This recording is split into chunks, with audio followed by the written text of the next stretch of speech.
بابا نصرالدین ریشی رحمۃ اللہ علیہ کی حالات زندگی۔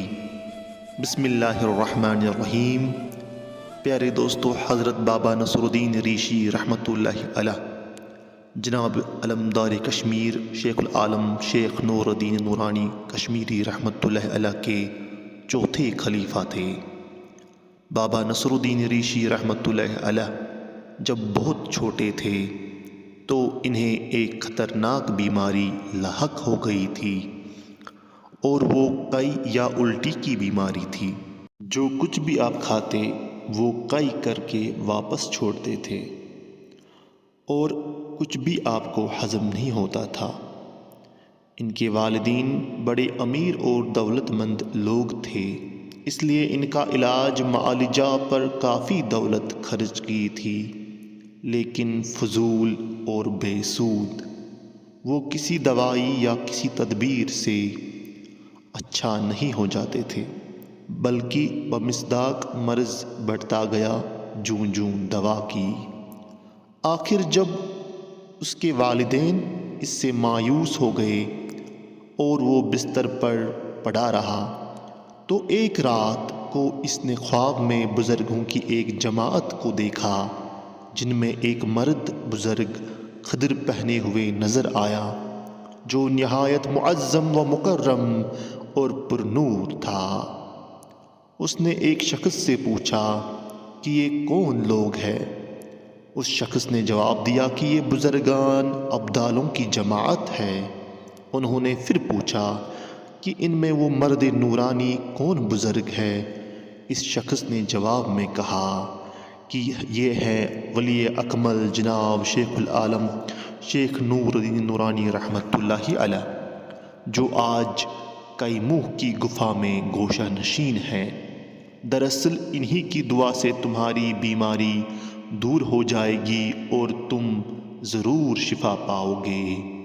یہ باتیں سن کر وہ یعنی کہ بابا نصر نہایت متاثر ہوا۔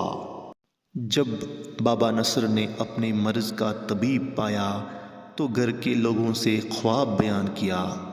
چونکہ ماں باپ اپنے اکلوتے بیٹے کے غم میں سڑ رہے تھے، اس لیے اسی دن اپنے فرزند کو اٹھا کر کیموہ پہنچے اور حضرت شیخ العالم شیخ نور الدین نورانی رحمۃ اللہ علیہ کے سامنے اپنے اس پیارے بیمار بیٹے کو رکھ دیا۔ حضرت شیخ العالم شیخ نور الدین نورانی رحمۃ اللہ علیہ نے اس بیٹے سے پوچھا کہ تیرے منہ میں یہ زردی کس چیز سے ہے؟ لڑکے نے اپنی بیماری کے متعلق سب کچھ بتایا کہ یہ بار بار الٹی آنے سے ہوئی ہے۔ پھر حضرت شیخ صاحب نے پوچھا کہ تیرا نام کیا ہے اور تو کس لقب سے مشہور ہے؟ بچے نے جواب دیا کہ حضرت میرا نام نصر ہے، مگر لوگ مجھے راوتر کہتے ہیں۔ راوتر اس وقت کی زبان میں پہلوان کو کہتے تھے۔ یہ لفظ سن کر حضرت شیخ رحمۃ اللہ علیہ نے فرمایا کہ اچھا، کیا تم کو پہلوانی آتی ہے؟ کیا تم پہلوانی کر سکتے ہو؟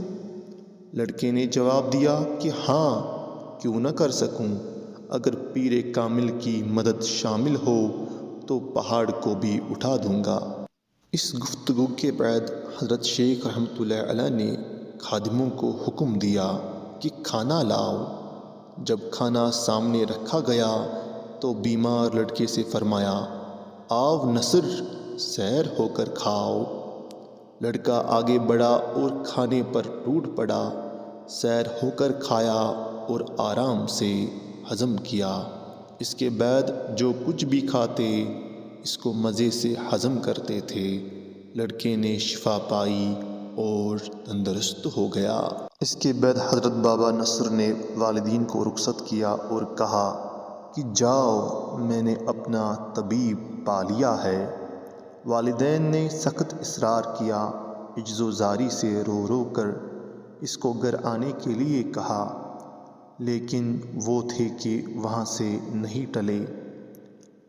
بابا نصر نے اپنی تمام عمر حضرت شیخ العالم شیخ نور الدین نورانی رحمۃ اللہ علیہ کی خدمت میں گزاری تھی، جس کے دوران عبادت و ریاضت کے سخت مرحلوں سے گزرے تھے۔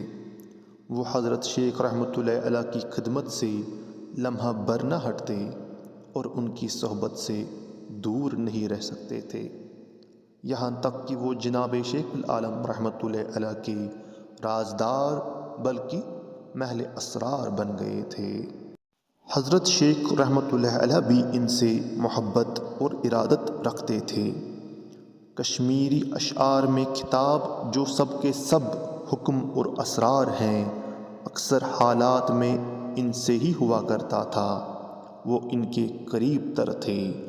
مثلاً یتی دہا نصرو بعض لکھتے ہیں کہ حضرت شیخ رحمۃ اللہ علیہ نے ہی اس کا نام بابا نصر الدین رکھا تھا، ورنہ اس کا نام اوتر تھا۔ غرض حضرت شیخ العالم رحمۃ اللہ علیہ نے بابا نصر الدین رحمۃ اللہ علیہ کو باورچی خانے کی منتظمی کی ذمہ داری سونپی اور ان کو ریشیوں و دیگر فقیروں کی خدمت کرنی ہوتی تھی۔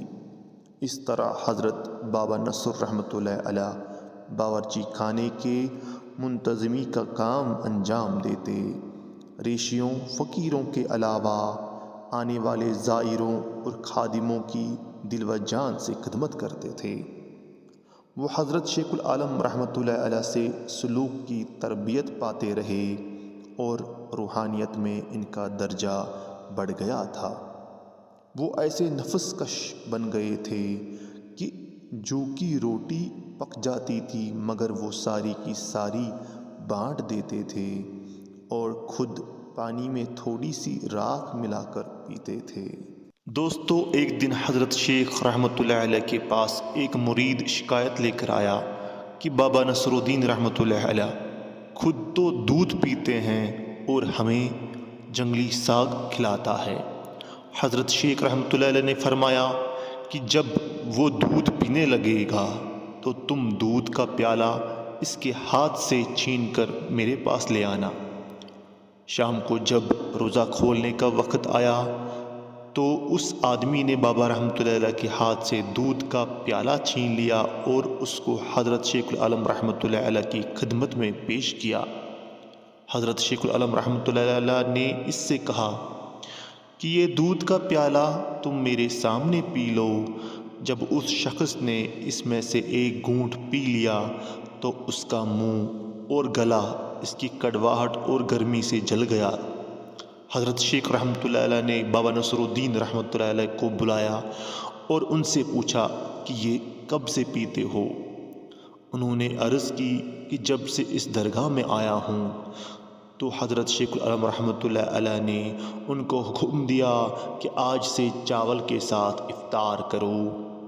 اس واقعے کے بعد حضرت بابا نصر رحمۃ اللہ علیہ نے انگلی کے برابر گھاس کی چھوٹی سی تھیلی تیار کی تھی جس میں اس کے 18 دانے آتے تھے اور بقیہ ساری عمر اسی مقدار میں قناعت کی تھی جو دراصل حکم کی تعمیل کے بغیر اور کچھ تھا نہیں۔ منقول ہے کہ ایک دفعہ مرشد بزرگوار حضرت شیخ العالم رحمۃ اللہ علیہ کے حکم سے چلے کو بیٹھ گئے تھے اور 4 اخروٹ غذا کے لیے ساتھ اٹھائے تھے۔ 10 دن گزرنے کے بعد حضرت بابا نصر الدین رحمۃ اللہ علیہ ایک اخروٹ توڑنے لگے تھے کہ اسی ٹائم حضرت شیخ العالم رحمۃ اللہ علیہ بھی تشریف لائے اور بابا نصر سے پوچھا کہ بابا کیا توڑ رہے ہو؟ انہوں نے عرض کیا کہ اخروٹ توڑ رہا ہوں۔ تو حضرت شیخ العالم رحمۃ اللہ علیہ نے فرمایا کہ میں نے خیال کیا تھا نفس توڑ رہے ہو، تم ابھی اخروٹ کے خیال میں ہی پھنسے ہوئے ہو۔ پھر جب 40 دن گزرنے پر چلے سے نکلے تو 4 اخروٹ بزرگوار کے سامنے رکھ دیے۔ مختصر یہ کہ حضرت بابا نصر الدین رحمۃ اللہ علیہ مشقت اور محنت والی ریاضتوں میں جان باز تھے۔ آن جناب حضرت شیخ العالم رحمۃ اللہ علیہ کے محرم راز ان کی پربرکت صحبت اور ہم نشینی میں ممتاز ریشیوں اور فقیروں کی خدمت میں کارساز اور محنت کش تھے۔ یہی وجہ ہے کہ حضرت شیخ العالم رحمۃ اللہ علیہ کے ملفوظات انہی کی طرف خطاب ہوتے تھے۔ کہتے ہیں کہ جب حضرت بابا نصر الدین رحمۃ اللہ علیہ کی عمر آخر کو پہنچی تھی تو ایک رات خواب میں اپنے عظیم مرشد حضرت شیخ العالم رحمۃ اللہ علیہ کو دیکھا، جو فرما رہے تھے، نصر بابا تو نے بہت تکلیف اٹھائی، مگر اب میرے پاس آ جاؤ اور ملک جوگی رینا کو چرار میں ریشیوں کا ذمہ دار بناؤ۔ اس کے بعد آپ بیدار ہو گئے۔ جب آنکھ کھلی تو پریشان ہو گئے کہ ملک جوگی رینا کو کیوں کر اس مشکل کام کا ذمہ دار بناؤں گا، وہ سلطان کشمیر کا وزیر تھا۔ تاہم پیر بزرگوار رحمۃ اللہ علیہ کے حکم کی تعمیل میں ملک جوگی رینا کے پاس گئے اور اس کو حضرت شیخ العالم رحمۃ اللہ علیہ کا پیغام سنایا، مگر اس نے ذمہ داری لینے سے معذوری ظاہر کی اور بابا نصر رحمۃ اللہ علیہ واپس آئے۔ ملک جوگی رینا کی دل میں اسی رات کو ایک زبردست انقلاب آیا اور اس نے بے قرار و بے آرامی میں اپنے کپڑے پھاڑ دیے تھے۔ پھر نعرہ لگاتے ہوئے اور فریاد کرتے ہوئے حضرت بابا نصر رحمۃ اللہ علیہ کے پاس چلے گئے تھے۔ حضرت بابا رحمۃ اللہ علیہ کا تاریخ وصال کتابوں میں اس طرح لکھا گیا ہے، سال وصالش باز بیر سیدم ز عقل عارف باللہ نصر الدین بگفت یعنی سن 855 ہجری۔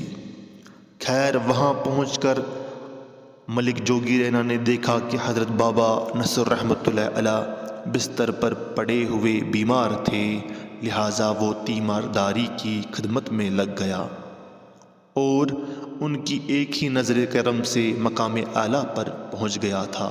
حضرت بابا نصر الدین ریشی رحمۃ اللہ علیہ نے کئی دن بیمار رہ کر آخر رحلت فرمائی تھی، مگر پھر بھی اپنے پیر کامل رحمۃ اللہ علیہ سے جدا نہ ہو سکے، بلکہ ان کا مدفن بھی چرار کی آستانی عالیہ میں مرشد بزرگوار کے پہلو میں واقع ہوا۔ دوستو، یہ سب معلومات یعنی کہ حالات زندگی حضرت بابا نصر الدین ریشی رحمۃ اللہ علیہ تاریخ حسن کے تیسرے حصے یعنی کہ اسرار الاخیار سے لی گئی ہے، جس کو عام طور پر تذکرہ اولیاء کشمیر کے نام سے جانا جاتا ہے۔